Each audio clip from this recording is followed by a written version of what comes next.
Halo teman-teman, perkenalkan nama aku Andi Muhammad Noval Gibran dari kelas KM 4608 dengan NIM 150 2220189. Hari ini akan menjelaskan tentang apa sih itu filsafat timur, teman-teman. Oke. Jadi yang buat mau tahu apa itu filsafat timur, let's check it out. Oke teman-teman, kata filsafat berasal dari bahasa Yunani. Kata ini berasal dari kata filosofia yang berarti cinta ilmu pengetahuan, teman-teman. Terdiri dari philos yang berarti cinta, senang dan suka, serta kata sophia yang berarti pengetahuan, hikmah, dan kebijaksanaan, teman-teman. Nah, kata Ali dan Hasan Syadili mengatakan bahwa filsafat menurut asalnya tuh katanya adalah cinta akan kebenaran, teman-teman. Dengan demikian, dapat ditarik pengertian bahwa filsafat adalah cinta pada ilmu pengetahuan atau kebenaran, suka pada hikmah dan kebijaksanaan, teman-teman. Nah, terus filsafat timur sendiri itu adalah sebutan bagi pemikiran-pemikiran filosofis yang berasal dari dunia timur, teman-teman, atau dari Asia, seperti filsafat Tiongkok, filsafat India, filsafat Jepang, filsafat Islam, filsafat Buddhisme, dan sebagainya. Nah, setiap filsafat timur itu merupakan suatu sistem pemikiran yang luas dan plural, teman-teman. Misalnya filsafat India dapat terbagi menjadi filsafat Hindu dan filsafat Buddhisme, teman-teman. Dan sedangkan filsafat Cina tuh terbagi lagi nih, teman-teman, menjadi Konfusianisme dan Taoisme, teman-teman. Nah, filsafat timur tuh berkembang mengikuti basis geografis dan sistem kepercayaan tertentu, sehingga kita dapat mengenal adanya filsafat Islam, filsafat India, filsafat Cina, filsafat Nusantara, dan filsafat sebagainya, teman-teman. Nah, oke. Dalam filsafat timur, kehidupan manusia itu menjadi dasar untuk memenuhi kebutuhan hidupnya, teman-teman. Filsafat timur adalah filsafat yang berkembang terutama di Asia nih, teman-teman, khususnya India, di India, di Republik Rakyat Tiongkok, dan di daerah lainnya yang dipengaruhi oleh kebudayaannya sendiri, teman-teman. Nah, lalu filsafat timur juga tuh dicirikan oleh hubungan erat antara filsafat dan agama, teman-teman. Meskipun sedikit banyak dapat dikatakan tentang filsafat barat, terutama di abad pertengahan nih, filsafat masih lebih penting daripada agama di dunia barat, teman-teman. Nah, filsafat Timur Tengah secara historis tuh, teman-teman, filsafat Timur Tengah mencangkup para filsuf yang juga dapat digambarkan sebagai pewaris tradisi filsafat barat, teman-teman. Nah, untuk sejarah filsafat timur itu terbagi menjadi 5 zaman, teman-teman. Yang pertama tuh ada zaman Weda. Nah, di dalam zaman Weda tuh ada Samhita, ada Brahmana, ada Aranyaka, dan ada Upanishad, teman-teman. Lalu zaman yang berikutnya tuh ada namanya zaman skeptisme, teman-teman, atau Astika dan Nastika, teman-teman. Nah, terus ada juga zaman Puranis, zaman Muslim, dan zaman modern, teman-teman. Nah, oke. Kebudayaan filosofi timur tuh mencangkup berbagai tradisi dan pemikiran filosofis yang berasal dari Asia Timur, teman-teman, terutama dari negara-negara seperti Tiongkok, Jepang, dan Korea. Nah, berikut ini adalah beberapa contoh kebudayaan filosofi timur yang terkenal seperti Tiongkok, yaitu Taoisme, teman-teman. Jepang, yaitu Zen, dan Korea, yaitu Hanbok. Kebudayaan filosofi timur itu umumnya memiliki pendekatan yang berbeda, teman-teman, dalam memahami dunia dan manusia. Mereka menekankan keseimbangan, harmoni, dan hubungan manusia, teman-teman, dengan alam dan sesamanya. Nah, selain itu juga praktik meditasi, seni bela diri, dan penghormatan terhadap leluhur atau petua-petua tuh juga sering menjadi bagian penting dari kebudayaan filosofi timur, teman-teman. Nah, terus tradisi filsafat timur tuh kayak gimana sih? Nah, dalam aliran filsafat yang biasanya disebut atau yang dikenal dengan tradisi besar, yaitu ada Hinduisme, ada Buddhisme, ada Taoisme, dan ada Konfusianisme, teman-teman. Nah, perkembangan pemikiran filsafat spiritualisme kuno, perkembangan pemikiran filsafat spiritualisme kuno tuh merujuk pada tradisi-tradisi dan aliran-aliran pemikiran yang menganggap bahwa realitas yang mendasari alam semesta adalah spiritual atau non material, teman-teman. Dalam perkembangan ini juga pemikiran filsafat spiritualisme kuno ini merupakan bagian dari contohnya yang dimana di timur nih, teman-teman, terdapat tradisi spiritualisme seperti Hinduisme dan kepercayaan Buddha. Dalam kedua tradisi ini terdapat keyakinan akan adanya tingkat kesadaran yang lebih tinggi, teman-teman, seperti Brahman dalam Hinduisme atau Nirwana dalam Buddhisme, yang dianggap sebagai realitas tinggi yang spiritual, teman-teman. Nah, terus jenis filsafat timur Cina nih, teman-teman. Nah, filsafat timur Cina adalah sebuah tradisi filsafat yang berkembang di negara Cina dan memiliki akar sejarah tuh yang panjang, teman-teman. Filsafat timur Cina ini seringkali mencangkup konsep-konsep harmoni, Tao, kebijaksanaan, dan moralitas, teman-teman. Salah satu aliran filsafat timur Cina yang terkenal banget itu Taoisme, teman-teman. Taoisme itu didasarkan pada ajaran Laozi yang terdapat di dalam buku Tao Te Ching. Taoisme adalah Tao yang berarti jalan atau aliran.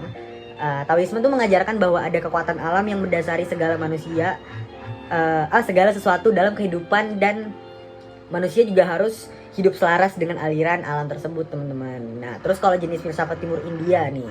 Filsafat Timur India adalah tradisi filsafat yang berasal dari subbenua India dan memiliki sejarah yang kaya selama ribuan tahun, teman-teman. Filsafat di India memiliki beragam aliran dan pandangan tentang alam semesta, keberadaan manusia, dan cara mencapai pemahaman yang lebih mendalam tentang kehidupan, teman-teman. Nah, salah satu aliran filsafat yang terkenal nih di India, teman-teman, adalah Hinduisme. Hinduisme adalah agama tertua di India, teman-teman, dan filsafatnya berakar dalam ajaran-ajaran Weda, kitab-kitab suci yang mengandung pengetahuan tentang kosmos, ritual, moralitas, dan filsafat, teman-teman. Nah, dalam filsafat Hindu terdapat konsep tentang keabadian jiwa dan keberadaan yang tak terbatas, teman-teman, atau Brahman. Oke, kita lanjut ke jenis filsafat Timur Indonesia, teman-teman. Filsafat Timur Indonesia tuh merujuk pada tradisi filsafat yang berkembang di Kepulauan Indonesia, teman-teman, yaitu negara kita sendiri. Filsafat Timur Indonesia tuh mencerminkan kekayaan budaya dan keragaman, teman-teman. Keragaman tradisi di Indonesia, teman-teman, serta pengaruh dari agama-agama dan pemikiran Timur seperti Hindu, Buddha, Islam, dan kepercayaan tradisional pribumi, teman-teman. Nah, salah satu aliran filsafat yang dianggap sebagai bagian dari filsafat Timur Indonesia adalah aliran kejawen atau kebatinan, teman-teman. Nah, kejawen sendiri itu merupakan gabungan dari ajaran-ajaran Jawa, Islam, Hindu, Buddha, dan unsur-unsur lokal lainnya, teman-teman. Nah, aliran ini menekankan pemahaman yang dalam terhadap kehidupan spiritual, hubungan manusia dengan alam semesta, dan prinsip-prinsip kebijaksanaan, teman-teman, dalam menjalani kehidupan sehari-hari. Nah, filsafat Islam di Timur sendiri itu, filsafat Islam Timur adalah salah satu aliran filsafat Timur yang berasal dari dunia Islam Timur yang meliputi wilayah Asia Tengah, Timur Tengah, dan Asia Selatan, teman-teman. Filsafat Islam Timur berkembang pada abad ke-9 hingga ke-12 dan diwakili oleh para filsuf muslim seperti Al-Kindi, Al-Farabi, Ibnu Sina, dan Ibnu Rushd. Filsafat Islam Timur itu memadukan pemikiran filsafat Yunani klasik dengan ajaran Islam, teman-teman. Filsafat Islam Timur menekankan pentingnya akal dalam memahami ajaran Islam dan menempatkan akal sebagai sumber pengetahuan yang setara dengan wahyu. Filsafat Islam Timur juga menekankan pentingnya etika dan moral tuh dalam kehidupan manusia, teman-teman. Nah, salah satu karya penting dalam filsafat Timur adalah tuh Al-Maqasid, karya Al-Ghazali yang membahas tentang tujuan hidup manusia dan bagaimana cara mencapainya, teman-teman. Filsafat Islam di Timur tuh terdapat pendapat mengenai sumbangan peradaban Islam terhadap filsafat dan ilmu pengetahuan yang terus berkembang hingga saat ini, teman-teman. Nah, pendapat pertama mengatakan bahwa orang Eropa belajar filsafat dari filsuf Yunani seperti Aristoteles melalui kitab-kitab yang disalin oleh St. Augustine yang kemudian diteruskan oleh Anicius Manlius, Boethius, dan John Scotus. Nah, pendapat keduanya ini menyatakan bahwa orang Eropa belajar filsafat dari orang-orang Yunani, dari buku-buku filsafat Yunani yang telah diterjemahkan ke dalam bahasa Arab oleh filsuf Islam seperti Al-Kindi dan Al-Farabi. Nah, terus perbedaan pemikiran filsafat Timur dan filsafat Barat tuh apa sih?